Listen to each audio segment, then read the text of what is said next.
So you've just missed a little bit there, Jay. Let me just get there. There we go.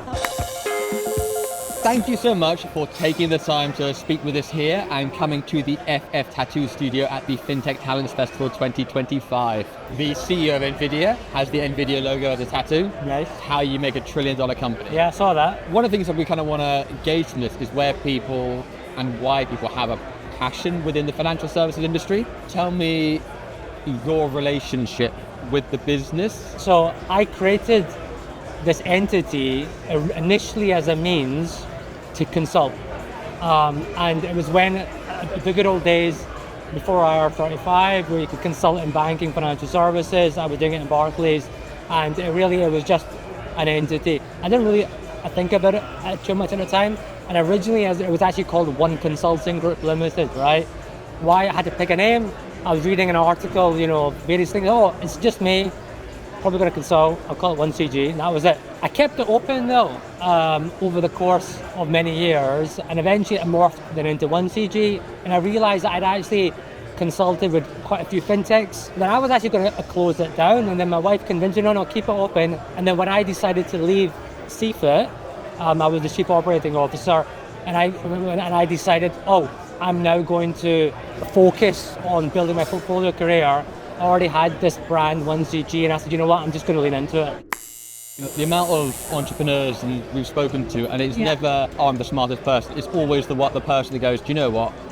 These people that I'm competing against, they're bigger, smarter, stronger than me, but no one's going to work as hard as me. Yeah. And that tends to always be the people that succeed in every industry and every walk of life. If you don't give up, and if you always try your best, you're likely going to be successful no matter what you do. I even tell my son, my daughter is 10 and a half, my son's 7 and a half, I said, I don't care what you do, as long as you always do your best. What is it about that sticks with you? Money makes the world go round. And I didn't really believe it at the time, but I realized how much financial services is embedded into everything we do. And the more I learned about it, savings, investments, transactions, payments, the more you can make it more inclusive and the more easier to do and more enjoyable and make it work for you. That's a benefit to society. And I've got to the stage now that I've realized that, given where I am now, 20 plus years, I want to lean on in that now and do more in the fintech startup space. Because I feel like a lot of the innovation comes from there, and then that actually then challenges or also motivates the larger institutions to do something better. Because at the end of the day, most fintech startups have most of the innovation, but not much of the client base. For one of a better word, cliche that, startups are innovative, and outside of it, you're not. Why do you think that is? Do you think it's a lack of risk appetite? Banks are designed not to innovate. Now, I might get some flack for that, but if you look at it, banks haven't made money because they've innovated.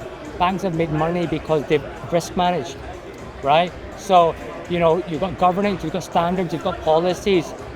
It's created to keep the bank the way it is. Some banks, like Nubank, Revolut, Monzo, you can say, well, they've innovated in a different way. They've gone straight to the consumer, client experience, funky apps. You could call it innovation. It's a different way of thinking. And I think that's been interesting, and that's what interests me at the moment. So, cool, man. Good. Thank you so much for speaking with us. That looks really good. Thank you. I know, you're making me an idea now. Yeah. Let's see.